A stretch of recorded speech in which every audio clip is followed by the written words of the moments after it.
Graça e paz da parte do Senhor Jesus Cristo para todos vós.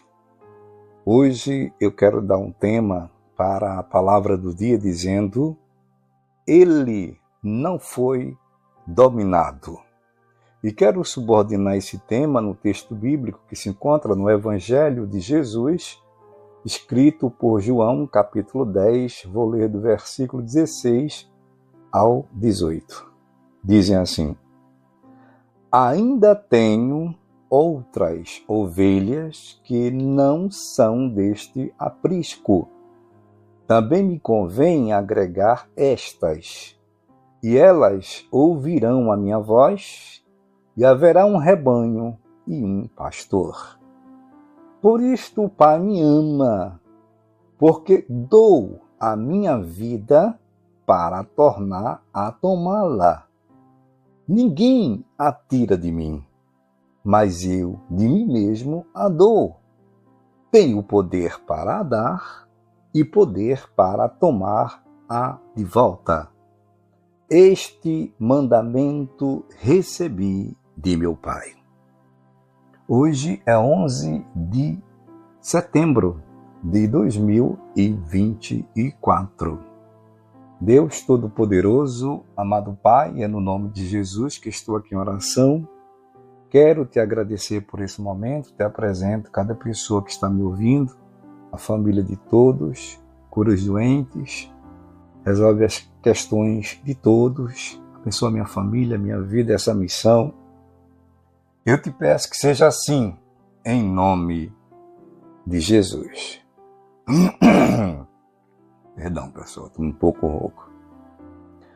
Bom, pessoal, hoje eu dei como tema para a palavra do dia a expressão dizendo: Ele não foi dominado.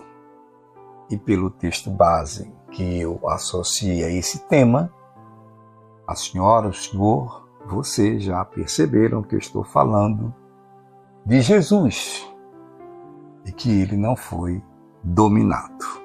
Diferente do que muitos artistas e diretores da sétima arte, do cinema, enfim, também teatro, livros escritos, diferente do que esses artistas, esses diretores, esses escritores falam, ou mostram, nosso Senhor Jesus Cristo, ele não foi dominado pelo mal, muito menos ele foi dominado pela força do homem ou dos homens que o cercaram no dia em que ele foi preso.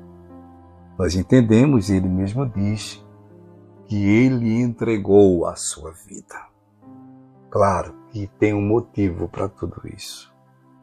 Inclusive, no versículo 16 dessa leitura base, ele diz: Ainda tem outras ovelhas que não são deste aprisco. Aqui ele está falando para o povo judeu.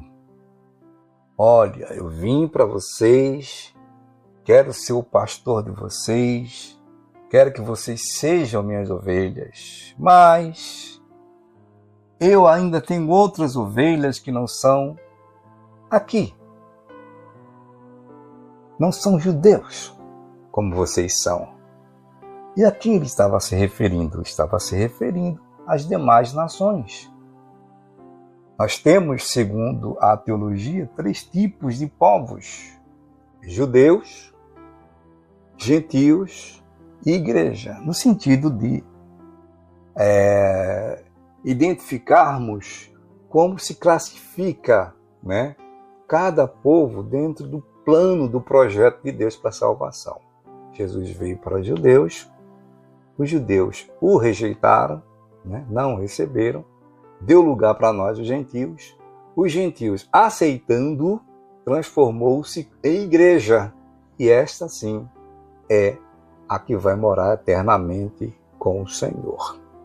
Então, aqui ele já diz que vem para outras ovelhas, que aí nesse caso, como já disse, nós, os gentios, nós que não somos judeus de sangue, descendentes de Abraão, nós fomos também contemplados com a graça de Deus através da morte de Jesus. Então, Jesus se entrega, ele não foi dominado, mas ele teve um motivo para essa entrega. Primeiro que tem que se cumprir tudo o que as Escrituras falaram a respeito deste momento, né? Desta situação em que ele estaria sendo ali vituperado, dominado, no sentido de ser preso na cruz, crucificado. Mas ele próprio se entregou. Eu vou mostrar daqui a pouco um versículo que fala claramente, né? Claramente que ele poderia muito bem ter debelado aquela situação quando foram prendê-lo, né?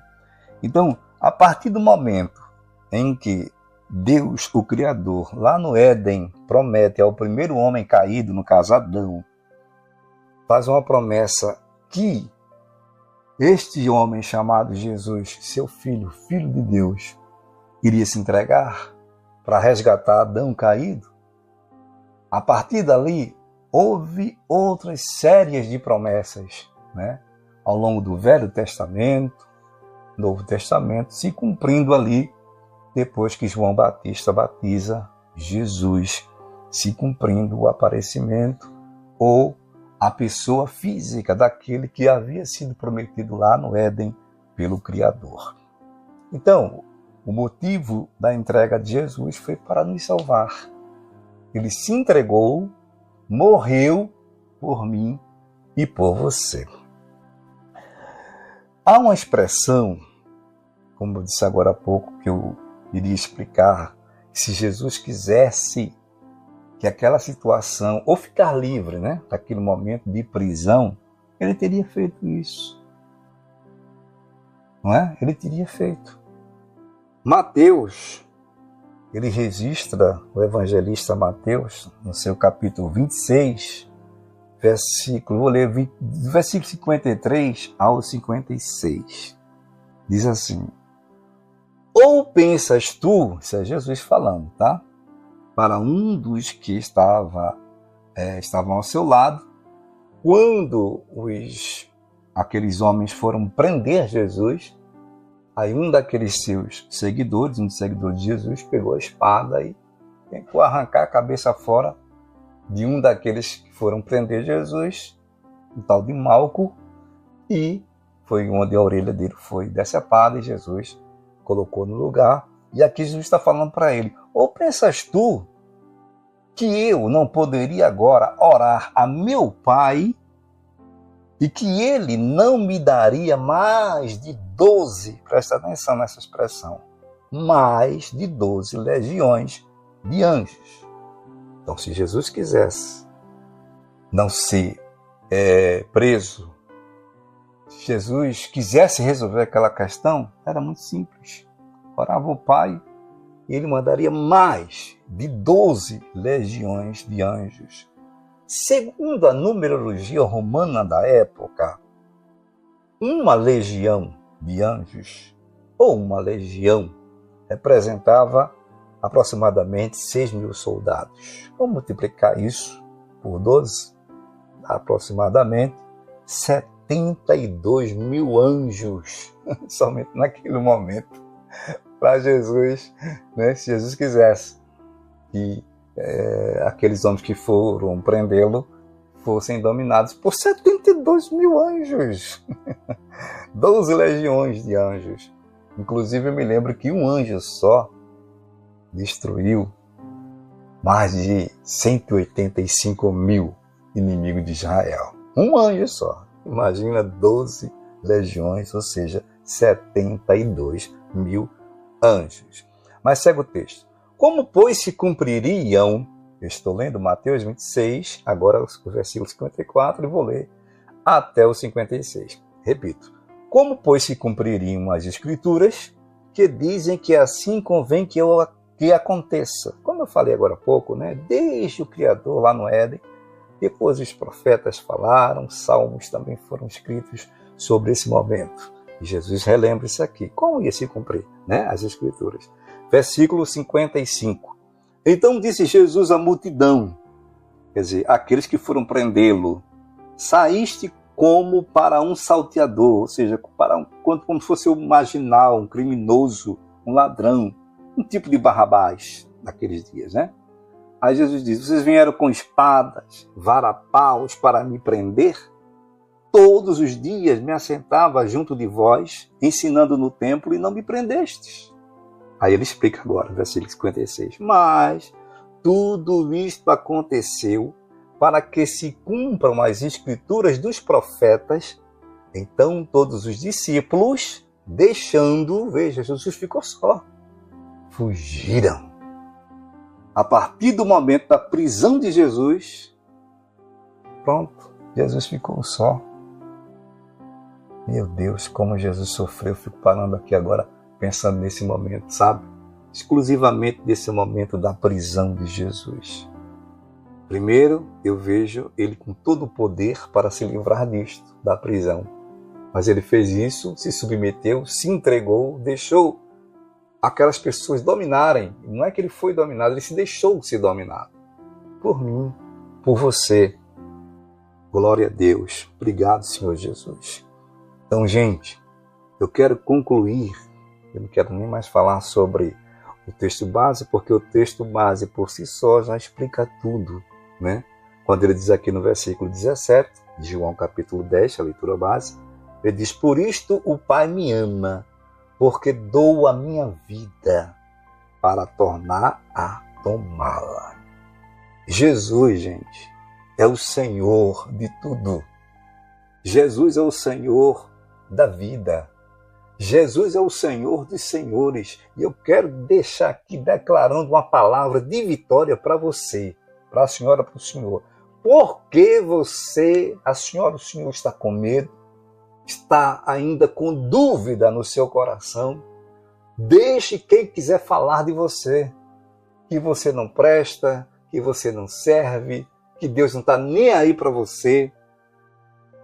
Saiba de uma coisa, ele está dizendo, meu Pai me ama porque eu dou a minha vida e eu tenho o poder de tomá-la também. Então, se Jesus tem poder de fazer isto, como ele fez, deu a vida e ao terceiro dia ressuscitou, só ele. Então, o teu problema é fichinha, o meu problema não é nada para Jesus, seja ele qual for. Se você estiver desempregado, Jesus abre a porta. Se estiver doente, Jesus cura. Se for uma causa na justiça, Jesus pode, ele é um advogado. Se for fraqueza espiritual, Jesus te fortalece. Se for até desengano espiritual, alguém dizer que tu estás cortada e cortado diante de Deus, Jesus está dizendo, eu resolvo, gente. Filha, filho, eu resolvo essa situação.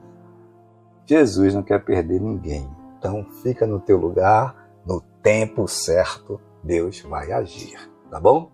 Então, ele não foi dominado. Ele deu a sua vida porque quis dar. E a razão foi para nos salvar. E ele disse, dou, mas quando eu quiser, eu vou tomar ela de volta. E foi o que ele fez. Ao terceiro dia, ele ressuscitou dentre os mortos. Vivo está para todo sempre. E daqui a pouquinho, já já, nós vamos nos encontrar com ele. Se Deus quiser. Com a graça de Deus. Ótimo dia a todos, servo de Deus, Gessé.